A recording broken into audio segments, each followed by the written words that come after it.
Ladies and gentlemen, what is going on? Welcome back to the predictions and breakdowns. Today we are taking a look at UFC Freedom 250, which is coming up on Sunday, June 14th, 2026, starting at 8 p.m. Eastern Standard Time. We do not have prelims. This is purely a main card, and this is purely stacked with absolute bangers. And we are looking for finishes on almost every single fight on the card, so make sure you tune in on Sunday night. Now we're going to take a look at every single card on the event. We will give a prediction and breakdown for each fight. It should be quite easy. We should have an easy time here with all of it. Let's just get it over and done with. We are a little bit late on the card, so we got to get ahead and get through it. Diego Lopez versus Steve Garcia first on the early main card, and I think we're going to have to go with Steve Mean Machine Garcia. Now, there is a couple reasons for this. A lot of you might be like, what the hell are you doing? Diego Lopez just knocked out Jean Silva. He's got massive knockout capabilities. He's number 3 ranked in the world. Yes, I do agree with all of these things that you're telling me.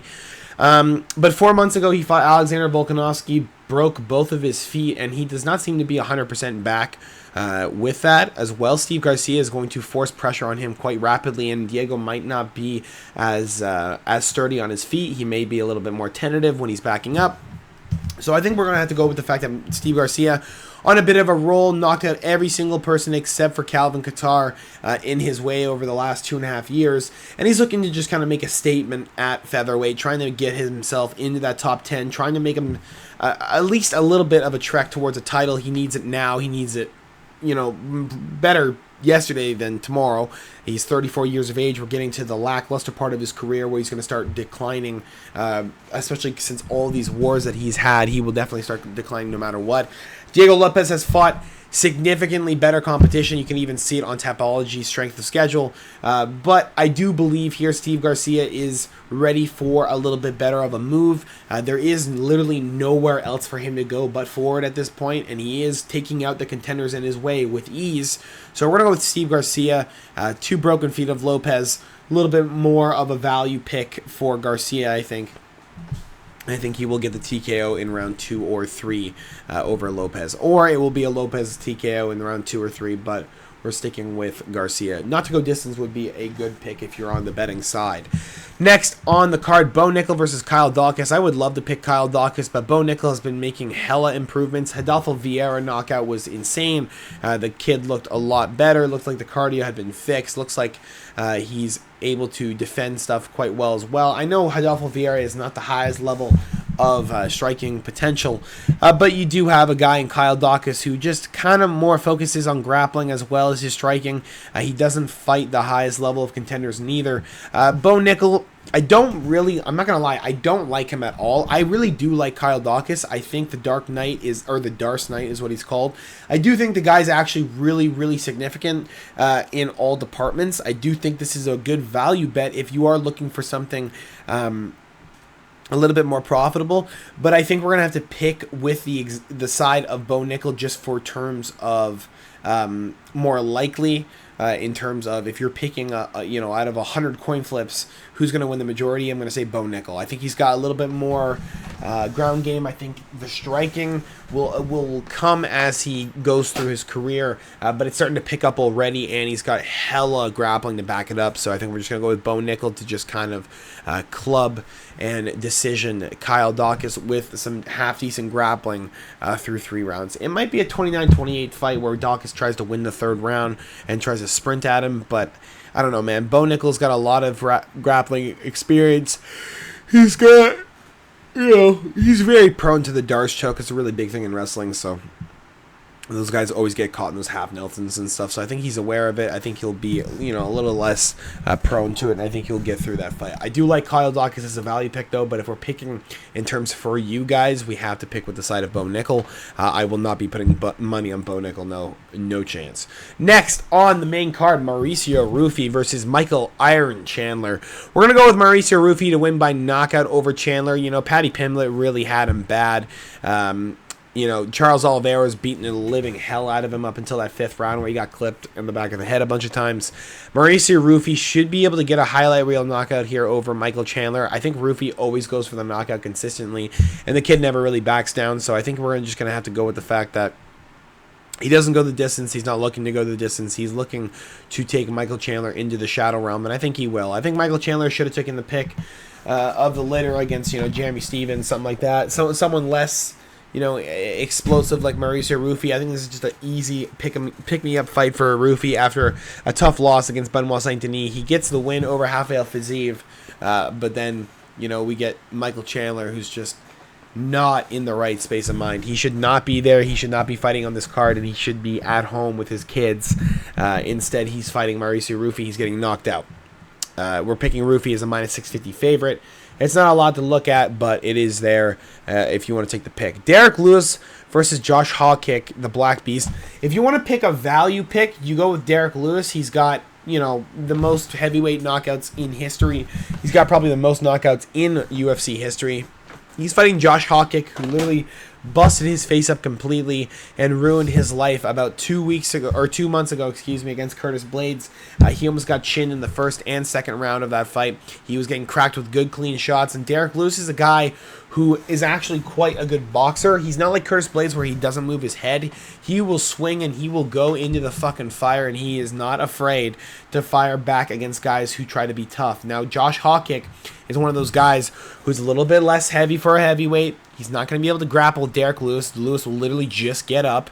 And if you go into a second and third round with Derek Lewis, you are getting knocked the fuck out. And that's all I got to say. He still went to the second round with Waldo Cortez Acosta. There's no way he's getting knocked out by Josh Hawkick. I'm going to go with Derek, the Black Beast Lewis, to get a win over Josh Hawkick. I think it's time to shut the loudmouth up. I know he's a good guy in camp.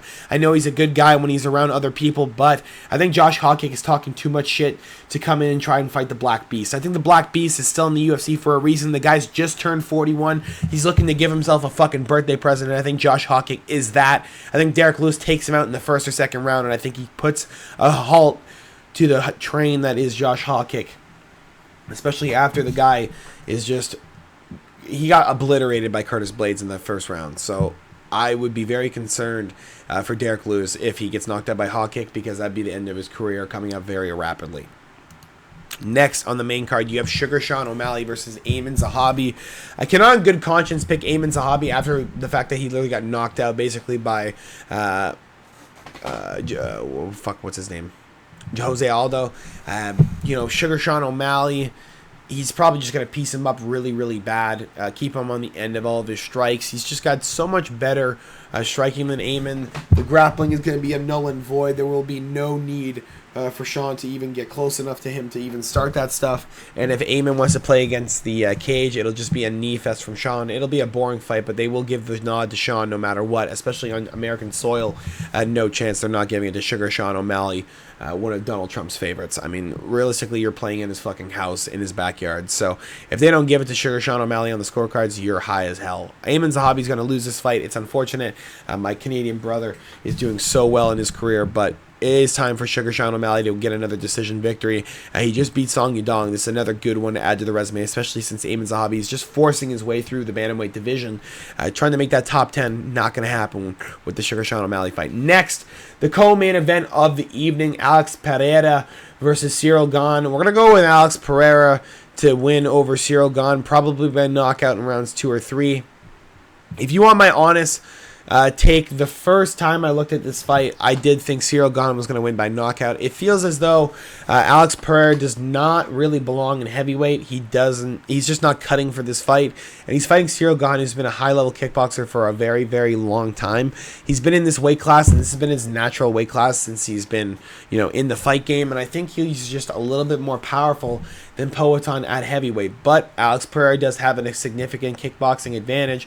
He does have the points knowledge. He does have a high-level arsenal of every single weapon capable. He's got very devastating leg kicks, and I think Cyril Gane, after eating a couple of those, might be questioning his life choices, especially after most guys who are really high-level Muay Thai fighters and kickboxers, they eat a couple of those, and they do not like what they see coming back at them. Cyril Gane is very high-level, though. I do expect this fight to be incredibly close. I do expect this fight probably not to go distance. I think either way, one of these guys is going out. This is heavyweight. These are big boys, and we will get tired by the 5th round. Someone's just going to go out to one punch. I don't think this is going to the distance, but I do think we're going to see a very high-level striking game. This will be no grappling whatsoever. This is null and void. If you try to take Cyril Gane down, it doesn't really do anything. If you try to take Alex Poatan Pereira down, you're getting a flying knee to the chin. So I think these guys are just going to be standing up, and we're going to see some absolute bangers from both of these boys. I think Cyril Gane is going to be able to clip him, but I think Poatan Pereira with that check left hook and that signature move, I think he's just going to be able to just blitz him. And it's just too hard to call. If you're putting money on this fight, I wouldn't. But I will be putting myself some money on Alex Poatan Pereira. Next, the main event of the evening. If you guys enjoyed it so far, make sure to drop a like and subscribe if you have not already. I think you already know what I'm going to pick. It's not really that hard. This is a really easy fight card for you guys to pick. This is just short and sweet. We're going with Ilia Topuria to win by round 1, probably under 1.5 rounds. How about that? You know what? Under 1.5 rounds, Ilia Topuria by knockout. Justin Gaethje will... Listen, if he survives longer than 4 minutes, you're going to think this is rigged. Justin Gaethje against Paddy Pimblett was getting rocked massively. He was getting rocked even though he's beating the shit out of Paddy Pimblett. And Ilia Topuria, when he hits people, they turn to stone. So...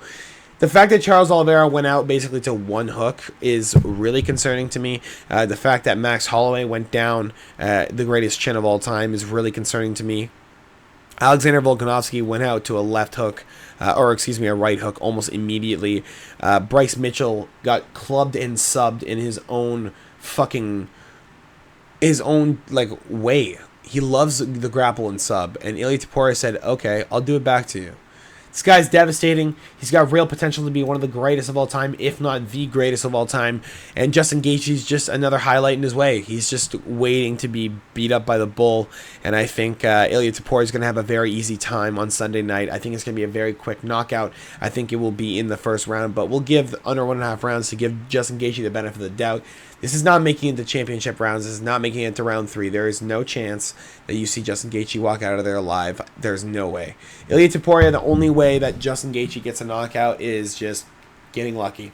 Ilia Topuria should win this fight 99 out of 100 times. And I guess we'll see what happens on Sunday night, but should be pretty easy for the boy in red. That's all I got for you guys today. Hope you guys did enjoy. Make sure to drop a like. Like I said, helps me out, helps you out, gets us in the algorithm, and we'll see you boys at the top. I'll see you guys all for the live stream on Sunday night. Have a fantastic rest of your week. Peace.